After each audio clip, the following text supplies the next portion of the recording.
Jadi memang sampai tanggal 17 Agustus 2005 tidak pernah ada duta besar Belanda yang hadir pada peringatan 17 Agustusnya. Dan setelah saya meneliti lebih lanjut, ternyata memang ini masalah utamanya. Jadi sejak tahun 2012 sampai sekarang nggak tahu berapa triliun yang sudah dikeluarkan oleh wakil-wakil rakyat, ya, untuk menyebarluaskan sejarah yang salah. Ketika tanggal 14 Juni tahun 2023, membaca di media bahwa Perdana Menteri Belanda mengatakan akan mengakui kemerdekaan Indonesia 17 Agustus 45 tanpa syarat. Pertanyaan saya tidak pernah ada yang bisa jawab. Di mana logikanya tahun 49 Belanda mengakui kedaulatan Indonesia, kemudian tahun 2023 akan mengakui, karena belum. Karena akan menyampaikan tertulis kan, akan mengakui kemerdekaan Indonesia 17 Agustus 45. Mohon ada yang bisa menerangkan. Jadi kemungkinan, ya, waktu itu Menteri Pertahanan sekarang Presiden Prabowo Subianto belum mengetahui fakta-fakta ini. Abdul Ihsan ini adalah Duta Besar Indonesia untuk Kerajaan Belanda tahun 98 sampai 2002. Sangat mengetahui permasalahan Indonesia dengan Belanda. Sangat mengetahui alasan mengapa Belanda takut mengakui 17 Agustus 45. Kalau dalam formulasi saya, kaki tangan Belanda masih banyak di sini, antek-anteknya. Ya?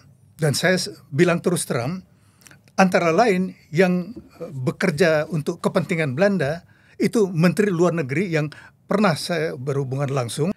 Tapi sekarang karena ini fakta, nanti saya tunjukkan fakta-faktanya bahwa Belanda tidak mengakui Indonesia, tapi Indonesia mengakui Belanda. Yeah. Kemudian satu sejarawan Belanda, kalau nggak salah Henk Schulte Nordholt, menulis itu, Belanda memperlakukan Indonesia seperti anak haram di tempat pemandian umum Manggarai. Masih tertulis plakat Verboden voor Honden en Inlander. Jadi kita disetarakan di bawah anjing. Kalau seorang presiden Indonesia datang ke Belanda untuk menerima apapun, kalau kita melihat sejarah panjang ini, kan seolah-olah ya Presiden Indonesia datang ke Belanda untuk menerima surat pembebasan dari mantan majikan. Presiden Indonesia jangan ke Belanda sebelum Belanda akui de jure 17 Agustus 1945. Oh.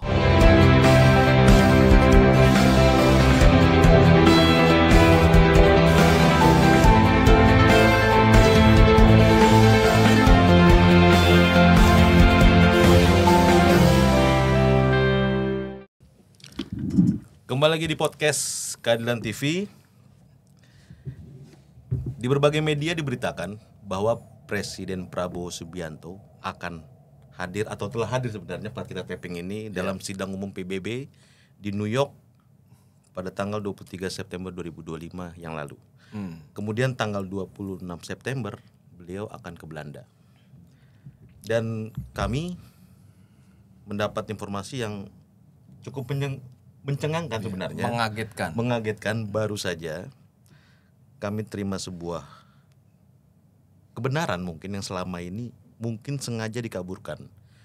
Disebutkan bahwa hingga hari ini pemerintah Belanda belum mengakui secara resmi kemerdekaan Indonesia 17 Agustus 1945. Jika benar, ini bukan sekedar masalah diplomasi, tapi ini soal harga diri bangsa. Bersama kami hari ini telah hadir narasumber yang membuat pernyataan yang berbahaya ini sebenarnya menurut kita ya. Peneliti sejarah dan juga Ketua Komite Utang Kehormatan Belanda, Bapak Bathara Richard Hutagalung. Ya. Selamat siang Jerry, selamat siang Arif. Siang Pak. Terima kasih Pak Bathara.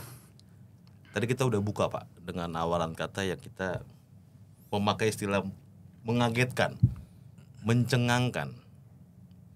Pak Bathara menginformasikan bahwa sebenarnya pemerintah Belanda belum mengakui kemerdekaan Indonesia 17 Agustus 1945.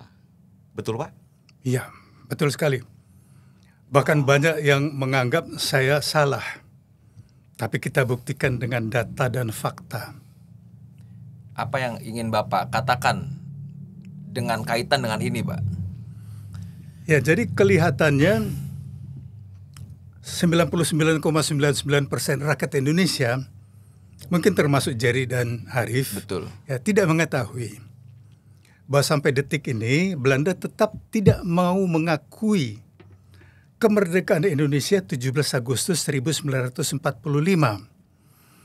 Jangankan de jure secara hukum, secara fakta saja, de facto baru disampaikan secara lisan tepatnya tanggal 16 Agustus tahun 2005 ketika Menteri Luar Negeri Belanda pada waktu itu Bernard Bot atau dipanggil Ben Bot berkunjung ke Jakarta, dan tanggal 16 Agustus dia berbicara di gedung Kementerian Luar Negeri Indonesia, Jalan Pejambon.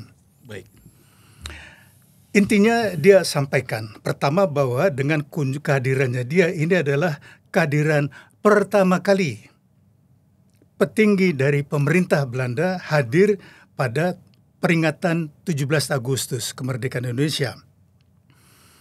Jadi memang sampai tanggal 17 Agustus 2005 tidak pernah ada duta besar Belanda yang hadir pada peringatan 17 Agustusnya. Yang hadir hanya dikirim orang bawahan-bawahan aja, level-level bawah, ya. Baik. Nah, jadi ini adalah informasi jelas pertama kali tentu saya dapat dari Angkatan 45. Dan mereka banyak menyampaikan, mereka mengetahuilah latar belakang dan sebagainya. Nah, jadi saya waktu itu cukup lama tinggal di Eropa Barat, di Jerman Barat, ya, mengetahui masalah-masalah hubungan diplomatik, kejahatan perang dan sebagainya. Ya. Nah, saya secara ringkas menyampaikan banyak kejanggalan. Banyak kejanggalan antara hubungan Indonesia khusus dengan Belanda dan juga dengan negara-negara yang dinamakan ABDACOM, American, British, Dutch, Australian Command, yang dibentuk bulan Januari tahun 42 di masa Perang Dunia Kedua atau Perang Asia Pasifik. Banyak hal yang tertutup, dikaburkan, dan sengaja ditutup-tutupi. Terutama kejahatan-kejahatan perang mereka sama sekali tidak pernah diungkap.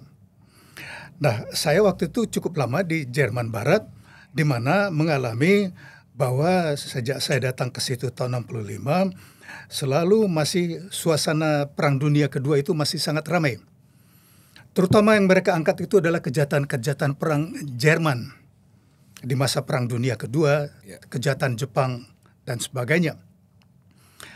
Nah, ketika saya kembali ke Indonesia tahun 92, itu saya banyak mendapat informasi atau masukan dari ayah saya, Angkatan 45, salah satu pendiri Cikal Bakal Divisi Brawijaya, bulan September tahun 45 itu, dan juga dari teman-teman seperjuangannya. Ya, dan karena memang walaupun secara rinci baru saya dengar tahun 92, tetapi sejak kecil saya memang berada di lingkungan TNI Angkatan Darat. Ya, masih boleh dibilang anak perang. Jadi ketika ayah ikut bergerilya masuk hutan tahun 48-49, ya kami itu keluarganya terlunta-lunta. Ya, bahkan termasuk sempat kelaparan. Ya, karena memang ikut masuk hutan. Nah, jadi dari kecil memang sudah mendengar cerita-cerita mengenai perang itu. Tetapi dengan kesadaran penuh baru setelah kembali dari Eropa Barat dengan dibekali mengenai hak-hak asasi manusia, terutama kejahatan-kejahatan perang. Dan setelah saya meneliti lebih lanjut, ternyata memang ini masalah utamanya. Ya, timbul masalah, muncul itu adalah masalah pengakuan Belanda terhadap Indonesia, terhadap kemerdekaan.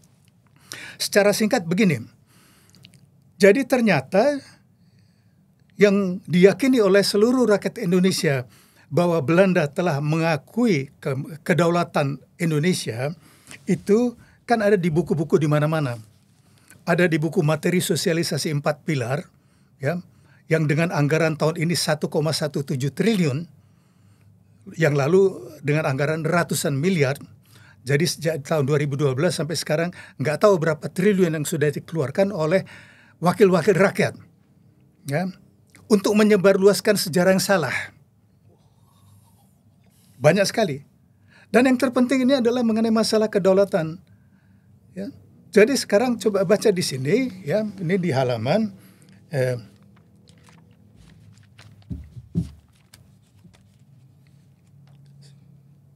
164, ya, di mana disebutkan di situ bahwa 163, 164. Baik, Pak Ya, Wanda. setelah puncaknya 27 Desember 49, akhirnya Belanda mengakui kedaulatan Republik Indonesia dengan syarat harus berbentuk negara serikat. Ya, jadi di sini formulasinya Belanda sudah mengakui kedaulatan, Betul, oke. ya, dan ini yang diyakini puluhan tahun kan. Oke. Nah, kemudian kok heboh sekali ketika tanggal 14 Juni tahun 2023 membaca di media bahwa Perdana Menteri Belanda mengatakan akan mengakui kemerdekaan Indonesia 17 Agustus 45 tanpa syarat. Oke. Betul kan? Ini fakta. Oke. Sekarang pertanyaan saya, di mana logikanya kalau tahun 49 mengakui kedaulatan? Seperti ada di buku ini dan di buku di mana-mana, di buku TNI Angkatan Laut saya baca, di buku Sejarah Singkat Kopassus tahun 2016 dan semuanya, termasuk yang akan direncanakan diterbitkan oleh Kementerian Kebudayaan ini, yang sedang dirancang. Pertanyaan saya tidak pernah ada yang bisa jawab. Di mana logikanya tahun 49 Belanda mengakui kedaulatan Indonesia, kemudian tahun 2023 akan mengakui, karena belum, karena akan menyampaikan tertulis kan, akan mengakui kemerdekaan Indonesia 17 Agustus 45. Mohon ada yang bisa menerangkan. Tahun 49 diakui kedaulatan.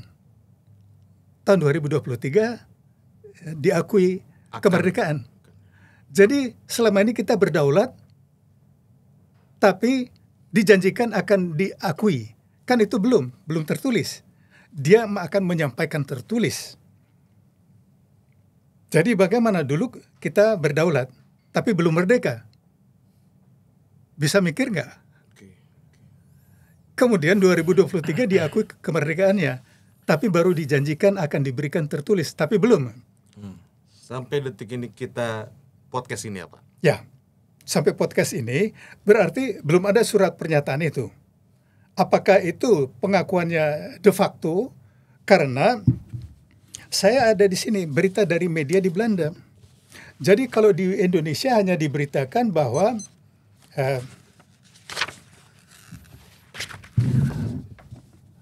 Belanda mengakui kemerdekaan Indonesia tanpa syarat 17 Agustus.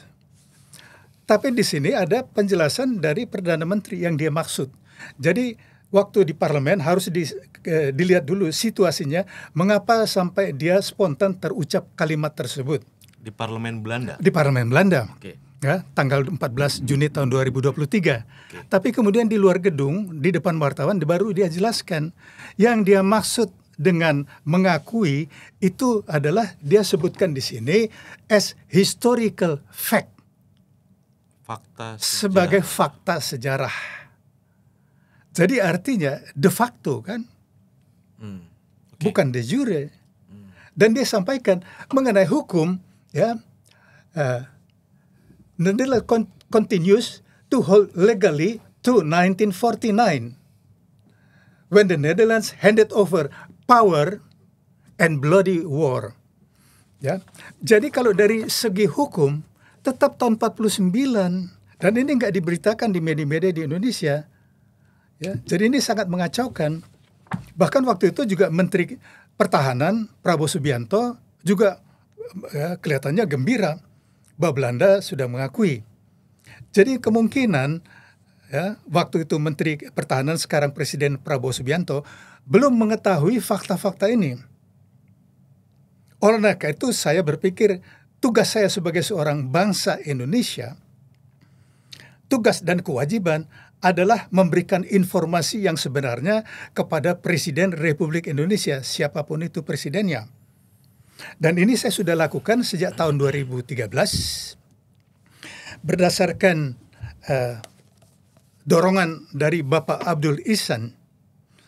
Abdul Ihsan ini adalah Duta Besar Indonesia untuk Kerajaan Belanda tahun 98 sampai 2002.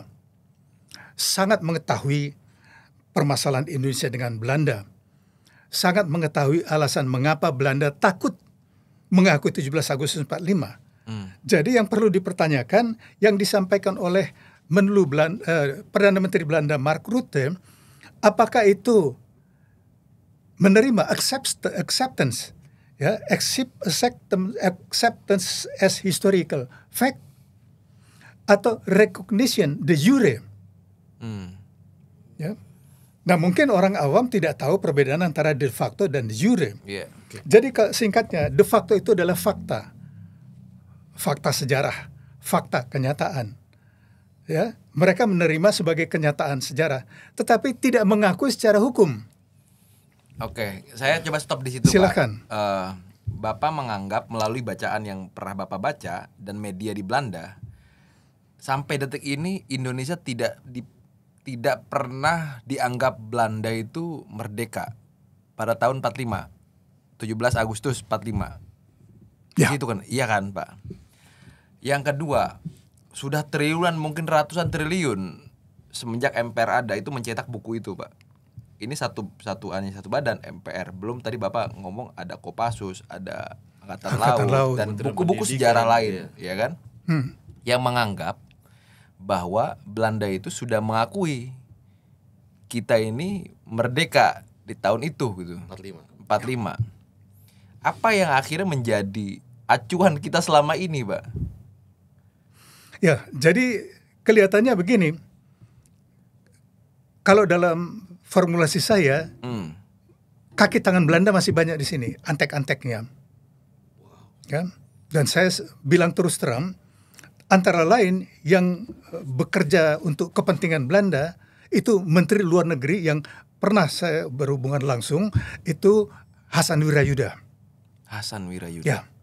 Dan kemudian yang pernah berusaha menghalangi saya untuk ketiga kali ke Parlemen Belanda tahun 2008 itu Sekjen Kemlu Imron Kotan. Karena tadi disebutkan saya sebagai pendiri dan ketua Komite Utang Kehormatan Belanda. Bapak Abdul Irsan setelah purna tugas menjadi Duta Besar Indonesia di Belanda dan Duta Besar Indonesia di Jepang sampai tahun 2006, beliau menjadi Wakil Ketua Dewan Penasihat dari organisasi yang saya pimpin, Komite Utang Kehormatan Belanda. Jadi intinya bukan utang uang, tetapi utang kehormatan. Karena masalah untuk kami, saya dapat warisan dari Angkatan 45. Masalah kemerdekaan Republik Indonesia 17 Agustus 45 itu ada dua sisi. Sisi pertama adalah kedaulatan negara. Sisi lain adalah kehormatan bangsa. Jadi dua hal ini tidak dapat dipisahkan.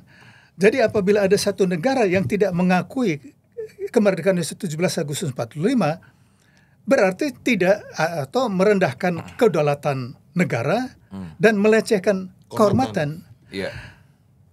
Jadi sebenarnya memang hak Belanda untuk tidak mengakui.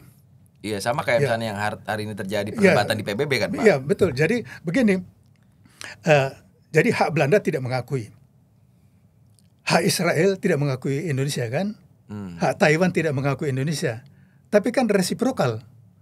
Indonesia tidak mengakui Israel, Indonesia tidak mengakui Taiwan. Setara kan? Jadi sama-sama tidak saling mengakui. Dengan yang lain-lain kita setara karena saling mengakui.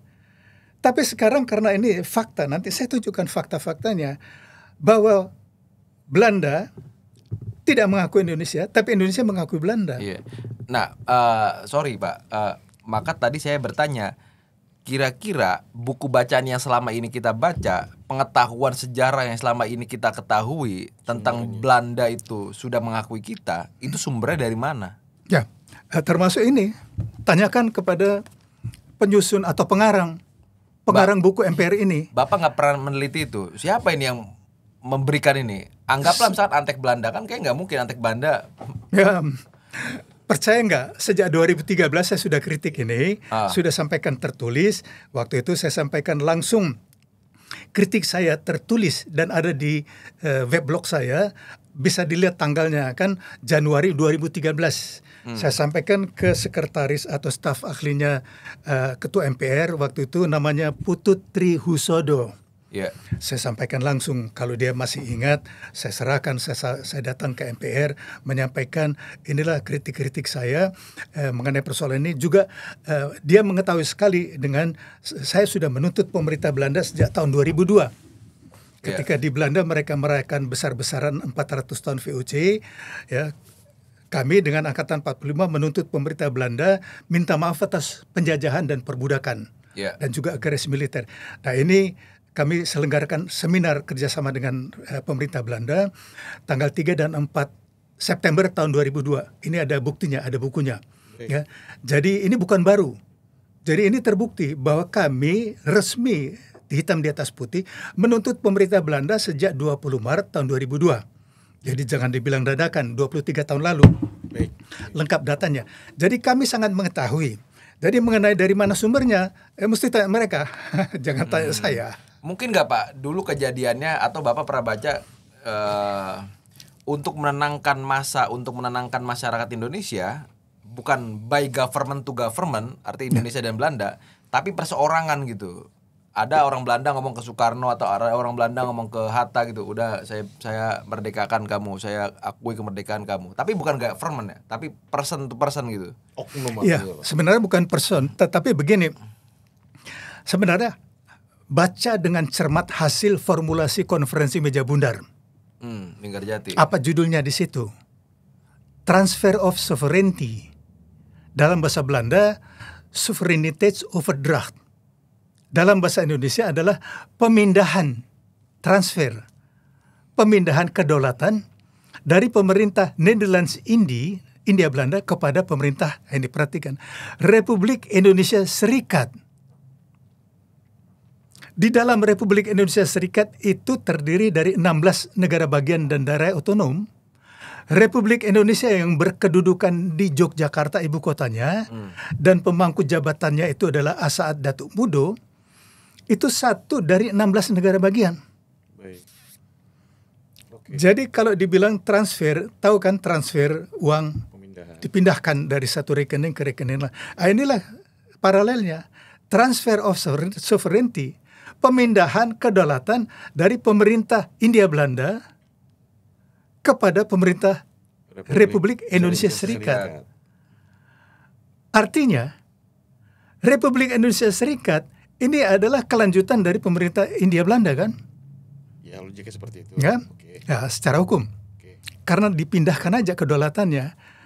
Oleh karena itu ini RIS adalah kelanjutan dari pemerintah India Belanda, harus menanggung semua utang dari pemerintah India Belanda kepada pemerintah induk pemerintah Belanda. Hebat kan? Kita yang tanggung, ya, harus dibayar, dicicil 4,5 miliar gulden, pada waktu itu setara dengan 1,1 miliar dolar tahun 49. Sekarang berapa ratus miliar dolar. Dan itu kita bayar, Pak? Sampai tahun 56 dicicil, sampai sudah 4 miliar sudah dicicil. Kemudian pemerintah Indonesia tahun 56, waktu itu Kabinet Ali Sastro Amijoyo, dengan desakan dorongan dari terutama dari mantan TNI, termasuk ayah saya, ya, yang menyatakan ini kita bukan kelanjutan dari pemerintah Netherlands India. Kita sudah negara merdeka dan berdaulat. Nah, pemerintah Indonesia, Kabinet Ali Sastro itu membatalkan secara sepihak seluruh hasil konferensi meja bundar. Ya, tetapi sebagian terbesar sudah terlaksana. Semua 23.000 tentara bekas tentara Kenil diterima ke TNI. Ini yang jadi masalah besar pada waktu itu, terutama peristiwa tahun 65. Karena masih banyak antek-antek Belanda di situ kan, kaki tangan Belanda yang masuk di TNI. Banyak sekali di situ yang keberatan-keberatan dari, terutama dari TNI, yang menyatakan kita tidak kalah perang. Kenapa kita harus yang membayar? Di mana logikanya? Harusnya Belanda yang membayar sebagai agresor. Nah, ini yang paling ditakuti. Kalau Belanda adalah agresor, mereka harus bayar pampasan perang, dan status veteran yang dulu mendapat tanda jasa menjadi statusnya penjahat perang. Ini sampai sekarang ini yang sangat ditakuti. Nah, jadi kembali ke mengenai formulasi itu. Jadi kalau kita mau luruskan peristiwa konferensi meja bundar itu adalah pemindahan kedaulatan dari pemerintah India Belanda kepada pemerintah Republik Indonesia Serikat. Kemudian tanggal 1 persatu negara bagian itu membubarkan diri dan bergabung ke Republik Indonesia. Dan terakhir, tanggal 6 setelah semua negara bagian bergabung ke Republik Indonesia, tanggal 16 Agustus tahun 1950, Presiden Republik Indonesia Serikat, Soekarno, menyatakan pembubaran Republik Indonesia Serikat. Kemudian tanggal 17 Agustus 1950, Insinyur Soekarno, seperti tahun 45, menyatakan berdirinya kembali Negara Kesatuan Republik Indonesia berdasarkan proklamasi 17 Agustus 45. Nah, ini formulasinya. Jadi bagaimana dipelintir kemudian Belanda mengakui Republik Indonesia. Oleh karena itu Belanda tetap berpegang pada tahun 49 yang itu adalah hadiah Belanda. Ya. Yang meja bundar tadi itu ya. Ya, paham kan? Itu hadiah Belanda. Paham. Begini Pak Batara. Silakan. Ini kita harus clear and clear nih. Ya. Biar kita tidak meneruskan dugaan pembodohan fakta sejarah kepada generasi bangsa. Ya. Dari berita kami mendapat pengakuan pemerintah Belanda terhadap kemerdekaan Indonesia 1945 itu menurut berita yang kami dapat baru dilakukan atau telah dilakukan pada 16 Agustus 2005. Tadi Pak Badar sudah menjelaskan. Ya. Sehari sebelum peringatan 60 tahun proklamasi kemerdekaan Indonesia oleh Menteri Luar Negeri Bernard Bot. Dari informasi ini sebenarnya berarti sudah dong Pak. Pada 16 Agustus 2005, pemerintah Belanda sudah mengakui kemerdekaan Indonesia 1945. Mana yang benar nih Pak Batara? Ya. 16 Agustus 2005 ini apa yang terjadi sebenarnya? Formulasi kalimat berita dalam bahasa Indonesia itu yang salah. Beritanya benar. Ada peristiwa tersebut. Menteri Luar Negeri Belanda tanggal 16 Agustus pidato. Betul. Tetapi formulasinya itu salah. Karena mereka tidak mengetahui perbedaan antara menerima, acceptance, dengan recognition, pengakuan. Ini terminologi hukum. Yang benar yang mana? Ya, jadi begini. Jadi Menerima kalau atau mengakui itu? Ya, saya punya data tertulis. Ya. Dan juga jawaban dari Menteri Luar Negeri Belanda. Bernard Bot. Jadi bahwa betul Menteri Luar Negeri Belanda Bernard Bot datang ke Jakarta, betul, menyampaikan pidato, betul. Tetapi tidak dituliskan di situ bahwa dia datang ke Indonesia itu untuk memenuhi tuntutan kami, Komite Utang Kehormatan Belanda tanggal 20 Mei tahun 2005. Ya. Menuntut ada tiga butir, ya, dua. Mengakui kemerdekaan Indonesia 17 Agustus 45, meminta maaf kepada bangsa Indonesia atas penjajahan, perbudakan, pelanggaran HAM berat dan sebagainya. Ini tuntutan Bapak sebelum akhirnya si Menlu datang ke Jakarta. Iya, jadi ini tanggal 20 Mei. Oh. Menlu datang tanggal 16 Agustus kan? Iya. Betul. Dan saya belum bawa, tapi ada data lengkapnya. Pidato Benbot lengkap tanggal 16 Agustus di Jakarta, dan sehari sebelumnya 15 Agustus di Belanda, peringatan pembebasan tentang warga Belanda dari interniran Jepang setelah Jepang menyatakan menyerah tanpa syarat tanggal 15 Agustus kan. Saya punya dua teks lengkapnya. Jadi teks lengkap tahun 2005 itu adalah pertama menyampaikan bahwa ini pertama kali pejabat tinggi pemerintah Belanda hadir 17 Agustus ya. Dan ini menandai bahwa mulai hari ini, artinya sebenarnya 16 Agustus kan, pemerintah Belanda menerima, kalau bahasa Belanda aanvaarding, bahasa Inggris acceptance, itu formulasinya. Acceptance the proclamation as moral and political. Jadi secara moral dan politis. Kemudian tanggal 17 Agustus dia diwawancarai oleh Dian Krishna, Putri Indonesia tahun berapa itu. Baik. Yang kebetulan saya kenal. Baik. Jadi ketika dia kirim, waktu itu masih email, belum ada WA kan. Baik. Email saya, ini Pak Batara, besok saya akan mewawancarai Menteri Luar Negeri Belanda, apa yang harus saya tanyakan? Bisa tanyakan itu, masih ada Dian Krishna kan.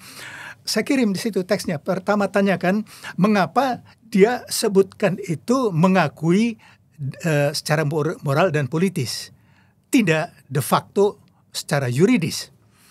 Dan kedua, itu mengapa tidak membahas mengenai pampasan perang, kejahatan perang. Saya kirim email, masih ada semua. Dan dalam wawancara itu Bernard Bort, ya, di Metro TV, ya, silakan tanya dokumen Metro TV tanggal 17 Agustus tahun 2005, pasti masih ada, ya. Dia menjawab atas pertanyaan pertama bahwa pengakuan de jure itu sudah diberikan akhir tahun 49. Formulasinya, pengakuan de jure legally. Dan kedua, mengenai pampasan, dia bilang dengan banyaknya turis Belanda datang ke sini bla bla bla, itu sudah sebagai itu gila kan? Ya, turis Belanda yang datang ke sini masih jauh di bawah Jepang dan Taiwan, ya, di bawah Malaysia segala macam. Masa itu mau dikategorikan sebagai membayar pampasan perang? Ya. Kan mereka cuma belanja puas segala macam. Tapi oke, itu terdokumentasi semuanya. Jadi kalau dikatakan bahwa Belanda sudah mengakui, ya, itu baru secara lisan.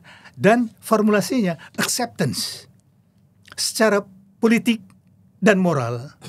Tetapi sehari kemudian ketika ditanya kenapa tidak secara hukum, kalau secara hukum sudah tahun 49.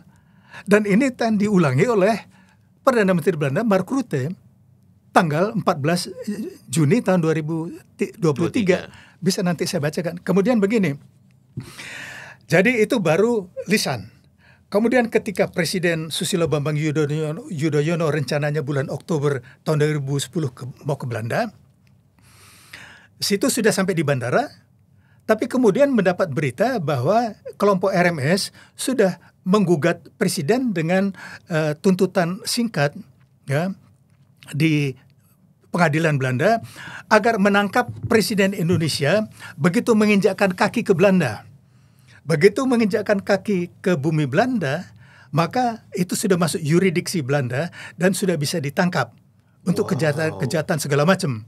Ya, coba baca lagi lengkapnya. Ya, Presiden sudah di bandara. Tetapi kemudian sebelum kunjungan itu, ya,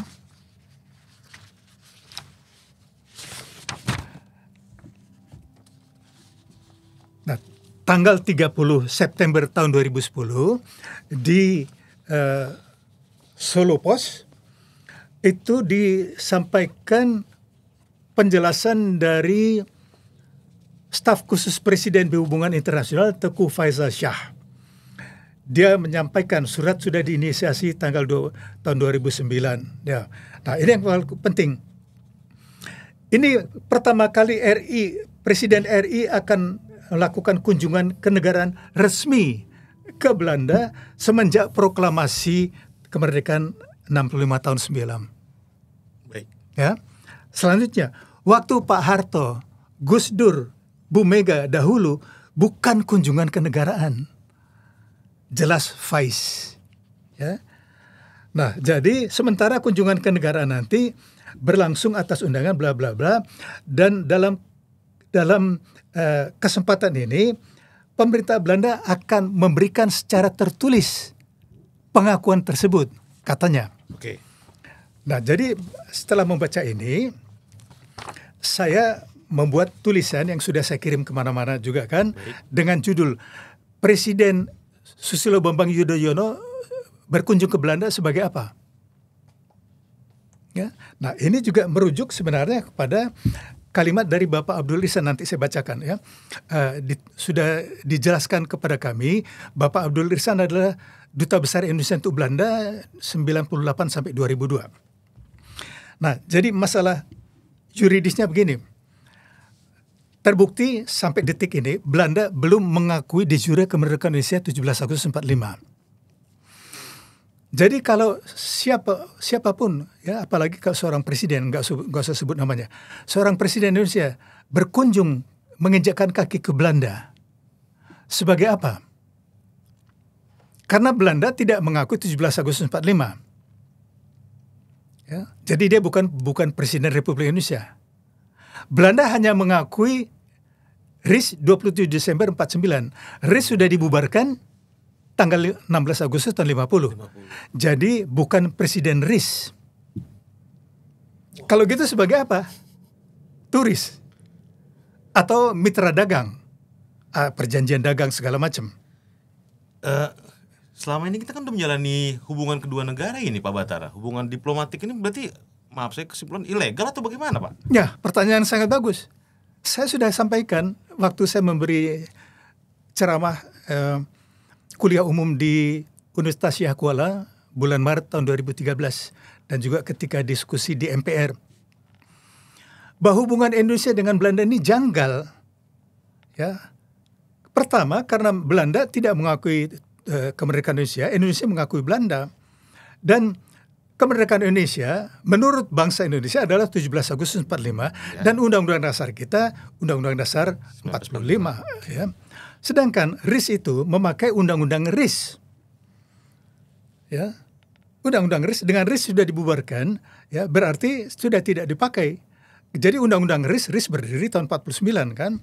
Nah, jadi kalau Belanda masih merujuk pada Undang-Undang Dasar 49 sedangkan kita pakai Undang-Undang Dasar 45, maka yang terjadi itu melanggar Undang-Undang Dasar 45 menurut saya. Karena Belanda merujuk pada Undang-Undang Dasar 49. Boleh kita berdebat panjang lebar, karena begini masalahnya. Ini semua masalah tafsir. Ya. Orang bisa berlindung di balik tafsir kan? Ya, segala macam tafsir. Tapi sekarang pakai nalar saja, pakai akal sehat. Ya. Jadi kalau misalnya begini, siapapun yang tidak mengakui Indonesia, termasuk Belanda, go to hell. Nggak ada masalah. Kita tidak ada hubungan dengan Taiwan kan?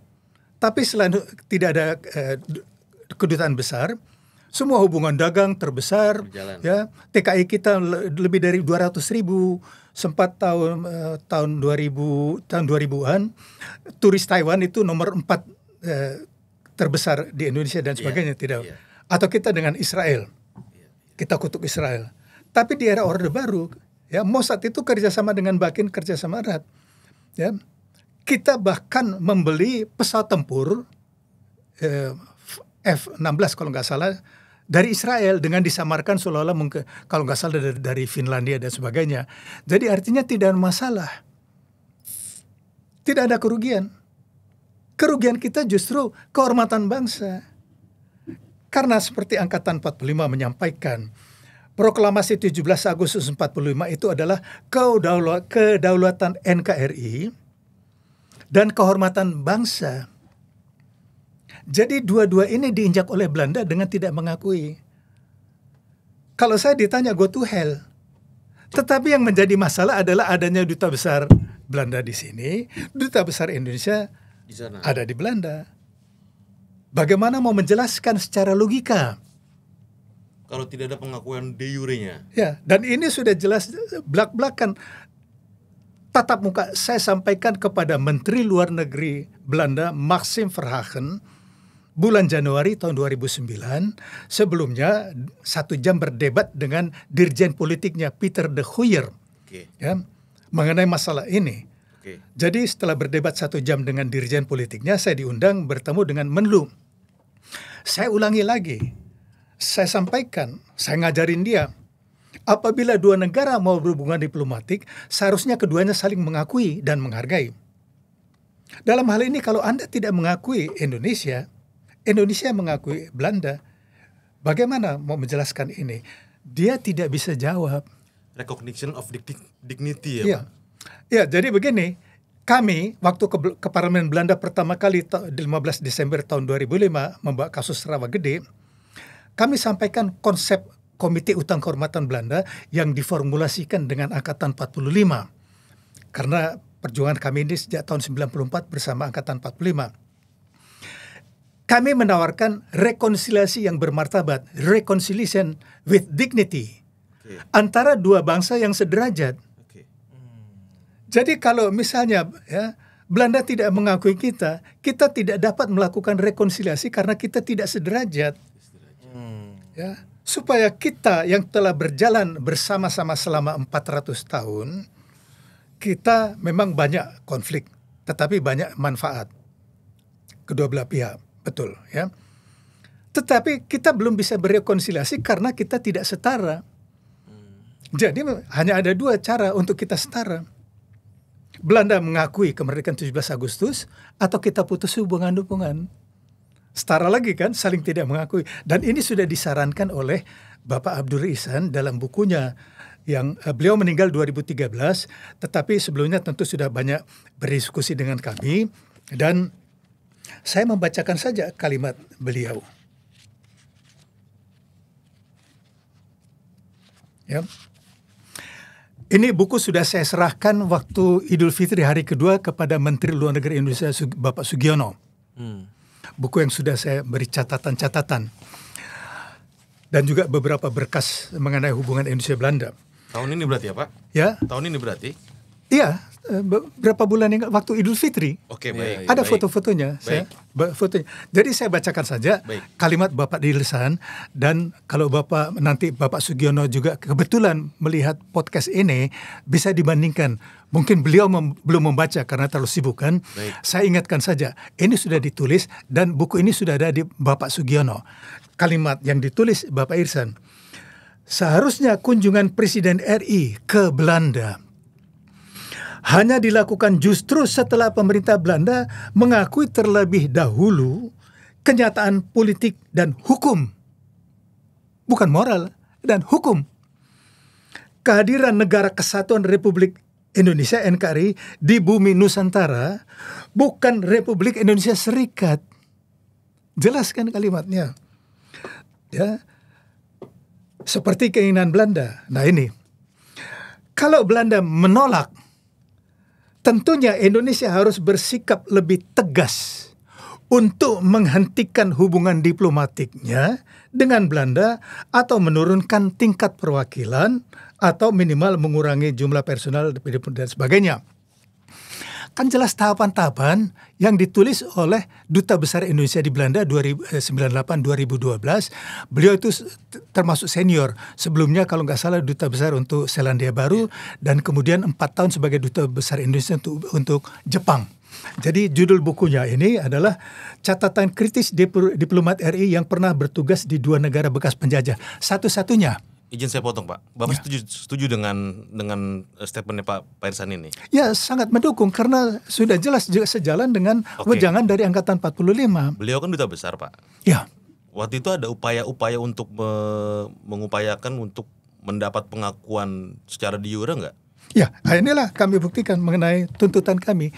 Jadi kemudian, jadi kan ini kan sebenarnya 2005. Tapi beliau sudah mendukung kami waktu masih Duta Besar Indonesia untuk Belanda. Di sini ada foto-fotonya. Ya, jadi beliau menjadi anggota Dewan Penasihat.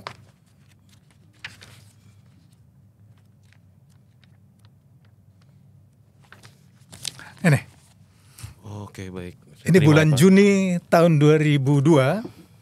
Itu kami rapat di restoran Pecel Madiun ya di Gondang Dia, dan beliau memberi banyak nasihat. Jadi beliau masih Duta Besar Indonesia untuk Belanda. Baik. Tadi Pak Batara menyebutkan terindikasi Belanda ada dugaan takut mengakui kemerdekaan de jure 1945. Ya. Betul ya Pak? Ya betul. Kenapa Pak? Dan ini saya dengar sendiri di Belanda, baik di parlemen maupun dari senior-senior Belanda, antara lain Ad van Lim, dia jurnalis senior di Radio Hilversum, terkenal kan? Oke. Nah jadi ketika saya pertama kali berkunjung ke parlemen Belanda tanggal 15 Desember tahun 2005, diterima oleh juru bicara fraksi Partai Buruh, Bert Koenders. Dia kemudian 2007 menjadi Menteri Kerjasama Pembangunan dan 2015 menjadi Menteri Luar Negeri. Dan yang kedua adalah Angelien Eysing. Dia mewakili membidangi veteran di Parlemen Belanda. Nah, dia sampaikan, kami dari generasi muda tidak punya beban, we have no burden untuk mengakui 17 Agustus, ya. Tetapi yang keberatan itu adalah veteran kami. Ya, dengan perubahan status itu, dan dijelaskan oleh jurnalis senior Ad van Lim 2 hari kemudian di Hilversum kami kunjungi. Jadi yang dimaksud keberatan veteran begini, kalau pemerintah Belanda mengakui de jure kemerdekaan Indonesia 17 Agustus 45, itu yang pertama mereka harus membayar pampasan perang, war war compensation seperti war reparation seperti yang dilakukan oleh Jepang ke Indonesia, membayar pampasan perang. Ya. Apa itu Pak? Pampasan perang Pampasan itu ganti rugi yang dibayarkan oleh satu negara agresor terhadap negara korban. Ya, itu begitu. Jadi Jepang sudah ratusan tahun loh Pak kalau Belanda ke Indonesia kan? Ya, bukan pampasan perang. Oke. Lain lagi dengan kolonialisme, Oke. dan lain lagi dengan slavery compensation, lain. Ya, nah jadi ini Belanda sudah bayarkan kompensasi perbudakan untuk Suriname, tapi tidak mengakui di Indonesia. Jadi Jerman sudah membayar untuk kolonialisme. Jerman di Namibia selama 30 tahun, pemerintah Jerman mengucurkan dana 1 miliar euro, penduduk Namibia 3 juta orang. Jadi betul kalau Presiden Prabowo mengatakan ya, kekayaan yang dirampok oleh Belanda dari Nusantara itu 150.000 triliun. Ngeri kan? Itu baru penjajahan. Belum kompensasi perbudakan, belum agresi militer. Ini semua masuk pampasan perang tadi? Tidak. Oh, tidak. Itu Oke. tadi yang dirampok oleh Belanda di masa Kolonialisme. penjajahan. Oke. Kemudian untuk perbudakan itu ada terminologi sendiri, Baik. yaitu slavery compensation. Dan untuk kejahatan perang ya ada terminologinya, war reparation, War reparation. reparasi untuk perang. Nah, jadi ini 3 yang harus dibayar oleh Belanda. Kalau Belanda mengakui 17 Agustus 45. Tetapi sampai sekarang Belanda tetap bertahan, yang didukung oleh guru-guru besar sejarah Indonesia dari beberapa ya, dari beberapa perguruan tinggi. Formulasi mereka periode 45-49 adalah dekolonisasi. Artinya sampai 49 sejarawan Indonesia sendiri menganggap itu periode dekolonisasi, seperti Hasan Wirayuda yang mengatakan proklamasi 17 Agustus 45 itu tidak sah. Sudah lama saya tulis ini. Saya tunggu, mohon maaf, saya tidak sombong. Tapi saya tunggu dia tuntut saya di pengadilan supaya kita bukaan di pengadilan. Supaya seluruh rakyat Indonesia tahu ya siapa yang benar. Ya. Nah ini jadi saya pikir begini, kalau kita berani buka semuanya ya, ngeri ini sebenarnya. Siapa lagi Pak guru besar yang Bapak duga? Nah, jadi yang jelas Wirayuda. begini, ada lagi Imron Kotan tahun 2008 itu dia Sekjen Kementerian Luar Negeri. Dia berusaha menghalangi kunjungan saya ke 4 kali ke parlemen Belanda. Karena dia tahu saya dalam rangka menuntut pemerintah Belanda. Tetapi hambatannya itu tidak berhasil. Saya berhasil juga ke parlemen Belanda dan ketemu anggota parlemen Belanda. Dan kemudian setelah itu saya ketemu langsung dengan dia, saya jelaskan. Ya, kalau dia membaca ini atau Hasan Wirayuda melihat ini, ya silakan, saya tunggu. Ya. Supaya kita buka-bukaan bagaimana kita, mungkin ini kesempatan terbesar kalau di pengadilan kita bahas mengenai apa betul Belanda tahun 49 mengakui kedaulatan Republik Indonesia atau RIS.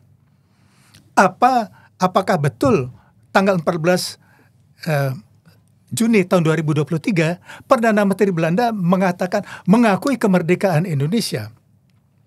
Kita buka semuanya. Nah, sekarang kaitannya dengan kunjungan satu presiden Indonesia yang rencananya akan ke Belanda tanggal 26. Jadi tulisan-tulisan saya tahun 2014 mengenai judulnya Dr. SBY ke Belanda sebagai apa, dan 2016 ya bisa ditanyakan ke anggota parlemen dari PDIP, Eva Kusuma Sundari. Saya serahkan tulisan langsung dengan judul Insinyur Joko Widodo ke Belanda sebagai apa? Bulan April tahun 2016. Ibu Eva menyampaikan akan memberikan langsung kepada Presiden Joko Widodo, tapi berkunjung juga. Nah, jadi masih hidup kan Ibu Eva Kusuma Sundari? Silakan tanya beliau. Saya berikan tulisan ini ya. Jadi saya tadi sudah kirim. Nah, jadi permasalahannya begitu. Intinya pertama, kalau Belanda belum mengakui de jure kemerdekaan Republik Indonesia 17 Agustus 45, bahkan menerima de facto pun yang dijanjikan oleh Mark Rutte tanggal 14 Juni tahun 2023, sampai dia mengundurkan diri, kan belum ada. Sampai detik ini. Sampai detik ini. Jadi bahkan de facto pun belum. Nah, jadi kalau Bapak Abdul Risan menulis di sini bahwa Indonesia menganggap Indonesia sebagai negara antah berantah. Kemudian satu sejarawan Belanda, kalau nggak salah Henk Schulte Nordholt, menulis itu, Belanda memperlakukan Indonesia seperti anak haram. Artinya yang diterima keberadaannya, tapi tidak diakui legalitasnya. Kan begitu anak haram. Ya sudah ada, ya udahlah, oke lah. Tapi secara legal tidak ada. Nah, ini jadi masalah besar. Kemudian seandainya ada bisik-bisik dijanjikan kalau Presiden Indonesia datang ke Belanda akan diberikan surat menerima de facto, harus ditolak. Harus ditolak. Kenapa? Kita bukan fakta sejarah, kita hukum. Indonesia terdaftar bulan September tahun 50 sebagai anggota PBB ke-60. Jadi yang didaftarkan itu Republik Indonesia, bukan Republik Indonesia Serikat. Ya. Jelas segi hukumnya kan. Coba negara mana yang punya hubungan diplomatik dengan Indonesia tapi tidak mengakui Indonesia? Hanya satu kan? Ya. Nah, jadi seandainya dibisik-bisikin, nanti kalau presiden datang ke Belanda akan diberikan surat, oke, kami terima de facto. Untuk saya ini betul-betul penghinaan terbesar. Tahu sejarah penjajahan. Bahkan Pak Prabowo sendiri pernah menyampaikan kan, bahwa di zaman kolonialisme, pribumi itu dianggap lebih rendah dari anjing. Ada rekamannya kan? Di mana beliau menyampaikan bahkan pengalaman beliau sendiri di tempat pemandian umum Manggarai. Masih tertulis plakat Verboden voor Honden en Inlander. Jadi kita disetarakan di bawah anjing. Sebelum itu, selama lebih dari 200 tahun ada undang-undang perbudakan. Artinya pribumi, pewaris dan pemilik negeri ini diperjualbelikan sebagai budak di negeri sendiri oleh Belanda dan mitra dagangnya. Siapa itu mitra dagangnya? Bisa tebak sendiri kan, selama ratusan tahun. Nah, jadi kalau seorang presiden Indonesia datang ke Belanda untuk menerima apapun, kalau kita melihat sejarah panjang ini, kan seolah-olah ya presiden Indonesia datang ke Belanda untuk menerima surat pembebasan dari mantan majikan. Sekarang usul saya begini, ya, kalau misalnya podcast ini bisa didengar oleh Menlu Sugiono, dia membaca lagi buku ini dan melihat fakta-faktanya dan mendengarkan, ya, mungkin apapun dari seorang bangsa Indonesia yang ingin mempertahankan kedaulatan NKRI dan menjaga martabat kehormatan bangsa Indonesia. Mohon siapapun presiden Indonesia tidak berkunjung ke Belanda sebelum Belanda mengakui de jure kemerdekaan Indonesia 17 Agustus 45. Itu akan kebanggaan kita kan sebagai bangsa Indonesia. Ya. Tuh, ya, presiden kita menginjak kakinya di Belanda. Segala macam lah ke WC apa segala macam kan. Ya. Itu simbolis. Nah, jadi ini harapan saya sebagai anak bangsa. Mohon Bapak Presiden menyampaikan dengan tegas seperti kata Bapak Irsan. Dengan tegas. Ya. Menyatakan saya akan ke Belanda setelah Belanda mengakui de jure kemerdekaan 17 Agustus 45 dan Perdana Menteri Belanda yang harus datang ke Jakarta menyampaikan pernyataan tertulis itu kepada saya. Tegas kan? Nggak ada lagi ya, segala macam tafsir itu, ya, tafsir yang sudah disebarluaskan dengan biaya triliunan. Ya, jadi mungkin ini kalau sampai ke ya, mungkin orang-orang yang vokal suaranya, supaya program MPR ini dihentikan, sosialisasi 4 pilar dengan anggaran triliunan, saya formulasikan membodohi dan membohongi rakyat Indonesia. Ya, kan luar biasa. Wakil-wakil kita atau ada kata orang ya, itu karyawan kita. Bahkan pengemis-pengemis pun yang membeli Supermi Rp2.000 harus bayar pajak.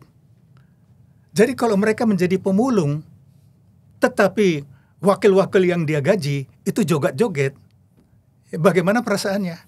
Kalau dia tahu, wah aku bayar 2.000 ini, ya nanti aku bayar wakil aku juga yang untuk memperhatikan nasibku. Tapi turun-temurun jadi pemulung. Ini fakta. Nah, jadi mungkin ini saja singkatnya keluhan atau pemikiran dari seorang anak bangsa yang mempunyai tugas dan kewajiban untuk menyampaikan hal yang sesungguhnya. Dan ini semua ada terdokumentasi. Jadi bukan saya yang mengarang, bisa dicari yang paling otentik mungkin sumber bahasa Belanda. Ya. Tetapi kelihatannya mungkin nggak tahu bagaimana kok bisa 99% wartawan Indonesia bisa keliru begitu. Saya nggak tahu di mana kesalahannya. Pak, ini terakhir nih Pak. Terakhir singkat saja. Siap. Dulu Belanda menjajah Pak Indonesia. Ada bupati, pati waktu itu Pak, ya akhirnya jadi antek Belanda waktu itu. Orang-orang ke keraton, kita tahu semua. Sejarah mencatat itu Pak. Ada orang yang akhirnya memilih untuk berkolaborasi dengan Belanda. Ada orang yang kabur dari keraton tuh waktu itu Pak. Kalau sampai detik ini Belanda tidak pernah mengakui Indonesia secara hukum bahwa ini negara udah berdiri sekian lama dari 45 sampai hari ini, berarti masih ada juga dong kaki tangan dia sampai detik ini, Pak. Bapak menanggapi satu hal misalkan, Retno Marsudi dijadikan nama bunga tulip di Belanda, Pak, dan mendapat penghargaan itu. Tanda penghargaan tertinggi di Belanda. Itu kan berarti kan hubungan kita kan mesra sekali Pak dengan Belanda, Pak. Dengan, atau saya salah? Dengan bangsa Indonesia atau dengan Retno Marsudi? Nah itu kan Retno Menlu Pak. Berarti kan perwakilan bangsa Indonesia, bukan lagi sebagai person Retno. Ya. Jadi bagaimana dengan Hasan Wirayuda yang jelas-jelas mengatakan proklamasi 17 Agustus 45 tidak sah? Apa dia mewakili kita? Ya, Arif menganggap dia wakil kita enggak? Retno? Bukan, Hasan Wirayuda dengan kalimat tersebut. Kalau Retno kan kita nggak mendengar komentar-komentarnya yang mendukung Belanda seperti jelas dengan Hasan Wirayuda. Jadi apakah mengakui Hasan Wirayuda itu mewakili suara Arif? Dengan mengatakan, Arif setuju nggak proklamasi 17 Agustus 45 tidak sah? Karena Belanda tidak menyetujui. Tidak dong. Oh, saya menganggap itu sah. Ya. Saya nggak sepakat dengan dia kan? Iya. Marah sama dia kan? Iya. Ya saya pikir mestinya begitu bangsa Indonesia. Kok punya menteri luar negeri macam ini? Ya. Jadi dia digaji karena Republik Indonesia berdasarkan proklamasi 17 Agustus 45. Kalau dia punya perasaan malu dong. Malu enggak? Bahwa ya dia mewakili satu negara ilegal. Ya coba pikir pakai nalar, pakai nurani, pakai nasionalisme. Ya. Nah, jadi kalau ditanya mengenai bupati segala macam lalu, betul sekali. Bagaimana Belanda yang negara kecil, yang lebih kecil dari Jawa Timur, penduduknya cuma sekarang juga lebih kecil dari Jawa Timur, menguasai wilayah begini besar. Bagaimana menjalankan roda pemerintahan? Bagaimana menjalankan roda perekonomian? Bagaimana menjaga keamanan? Coba lihat siapa? Pribumi atau Cina semua kan? Ya. Pamong Praja, Sultan, Raja segala macam yang berkuasa itu kaki tangan Belanda. Sampai hari ini nggak Pak? Ya, artinya banyak yang sejak tahun 42 itu sejak Belanda Nederlands ini kalah ya, itu mereka pro republik. Tetapi masih ada 65 ribu Kenil, pribumi dan Indo yang berperang di pihak Belanda sampai tahun 49 dan 23 ribu itu masuk TNI. Bisa dibayangkan nggak? Ini yang diprotes TNI Angkatan 45. Mereka menolak dan sekarang itu mereka ada yang sampai mayor jenderal dan sebagainya. Ya, ini contoh saja. Nah, jadi yang menjalankan roda perekonomian siapa? Coba baca sejarah. Itu semua pedagang Cina. Ya, yang menjaga keamanan kepolisian itu pribumi, mayoritasnya. Ya, pimpinan-pimpinan militernya semua Belanda. Ya. Pribumi paling tinggi itu Kolonel Raden Abdul Qadir Wijoyo Atmojo. Paling tinggi Kolonel Santoso.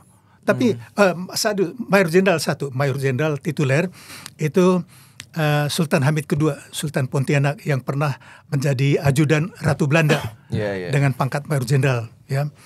Tetapi rata-rata itu paling tinggi kapten, ya, kapten segala macam. Nah, jadi kalau ditanya, ini kita penting sekali pertanyaan itu bagus, siapa yang ini? Kita gali lagi sekarang, kita buka ini fakta-faktanya. Jadi semua sultan, raja, bupati, wedana di zaman kolonial itu adalah kaki tangan Belanda.